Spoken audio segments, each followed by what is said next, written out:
একটা ভিজুয়াল মানে দৃশ্য, আর একটা সাউন্ড মানে শব্দ।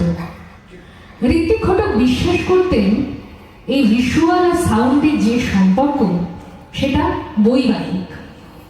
এই সাউন্ডে আবার অনেকগুলো ভাগ হয়, তার মধ্যে একটা ভাগ হলো সঙ্গীত। নিছক গান ঢোকাতে হবে বলে সঙ্গীতকে ছবিতে ব্যবহার করেননি ঋত্বিক, বিনোদনের জন্য ব্যবহার করেননি। গান তার কাছে একটা সিম্বল, একটা প্রতীক। ঋত্বিক নিজে ভীষণ সচেতন ছিলেন গান সম্পর্কে, নিজে সরোদ শিখেছেন, পিয়ানো বাজাতে পারতেন, পুরো ব্যাপারটাই তার মর্যাগত।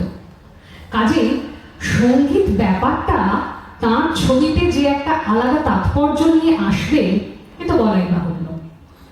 বিশেষ করে ঋত্বিকের ছবি সঙ্গীতের একটা আলাদা আইডেন্টিটি আছে, এটা ভীষণভাবে দেশজ, ভারতীয়। তার সঙ্গে মিশেছে উচ্চারণ সঙ্গীত, ফোক এলিমেন্ট। ঋত্বিকের ছবি যেরকম ভাবে ভারতীয়, তার গান সেরকম ভাবে ভারতীয়। ফিরে যায় ঋত্বিকের ছবি যেরকম ভাবে ফিরে যায় প্রাচীন মিথ পুরাণের কাছে, তো ঋত্বিকের ছবির গানও তাই। ঋত্বিক ঘটকের পূর্ণাঙ্গ ফিচার ফিল্ম 8খানা পূর্ণদৈর্ঘ্যে। তো এই স্বল্প পরিসরে গানের প্রয়োগ বা শব্দ নিয়ে কথা বলতে গেলে আমি তার 3টে ছবিকে বেছে নিয়েছি: মেঘে ঢাকা তারা, কোমল গান্ধার এবং সুবর্ণরেখা। আমি মূল আলোচনায় প্রবেশ করছি। মেঘে ঢাকা তারা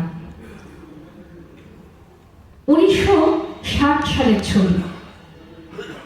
এই ছবির পটভূমিকা স্বাধীনতা, দেশভাগ, কলোনির জীবন, যৌথ যাপন, অভাব আর বেকারত্বে মোড়া একটা পরিবারের গল্প। কিন্তু ক্রাফট খেয়াল করুন, এটা একটা ট্র্যাজেডি, আর এই গল্পের মূল প্রোটাগনিস্ট নিতা। গল্পটা বিস্তারিত করছি না, কারণ আপনাদের সবার জানা। ছবিটা দেখতে গিয়ে বারবার মনে হয়েছে সঙ্গীত যেন এই ছবির একটা ভাষ্য। মেঘে ঢাকা তারা ছবির সঙ্গীত পরিচালনার দায়িত্বে ছিলেন জ্যোতিরিন্দ্র মৈত্র, সহকারী হিসেবে ছিলেন মন্টু ঘোষ, অলোক দে, রবি ব্যান্স, আবহে ছিলেন বাহাদুর হোসেন খাঁ, লক্ষ্মী ত্যাগরাজন, মহাপুরুষ মিশ্র। এইসব ইনফরমেশনটা একরকম। এবার সেটা বাদ দিয়ে আমি যদি ছবিটার একদম শুরুটার কথা ভাবি, একটা সকাল ছবিটা শুরু হচ্ছে। নিতার দাদা শঙ্কর একটা রাগের আলাপ ভাবছে, রাগটা হংসধ্বনি। কেবল একবার না, এই ছবিতে বারবার ফিরে আসবে এ রাগ, কখনো বিলম্বিতে, কখনো দ্রুতে। বিখ্যাত বন্দিশ এটি কাননের কণ্ঠে, লাগি লাগে না পতি সখী সঙ্গ, লাগি লাগা পতি সখী সঙ্গ, লাগি লাগা পতি সখী সঙ্গ, লাগি লাগা পতি সখী সঙ্গ, লাগি লাগা পতি সখী সঙ্গ।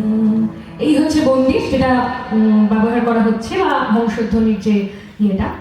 তো সেটা প্রথমেই যে কথাটা ভাবায়, সকালের এত এত রাগ থাকতে হংসধ্বনি কেন?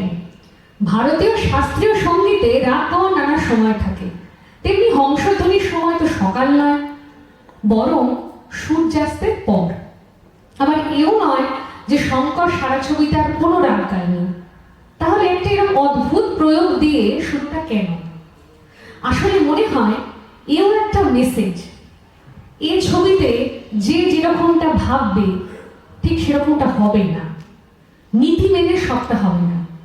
এই বিরোধটা ফুটিয়ে তোলার জন্যই কি সকালে হংসধ্বনির আলাপ?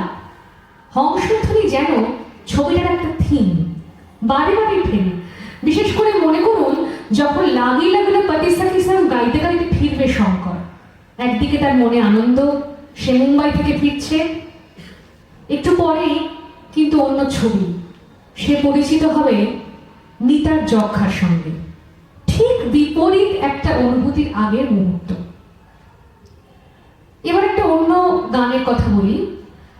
ছবিতে গানটা পুরো প্রয়োগ নেই, কিন্তু একটা চরিত্রকে বোঝাতে একটা গান কিরকম হাতিয়ার হতে পারে তার সার্থক প্রয়োগে গান।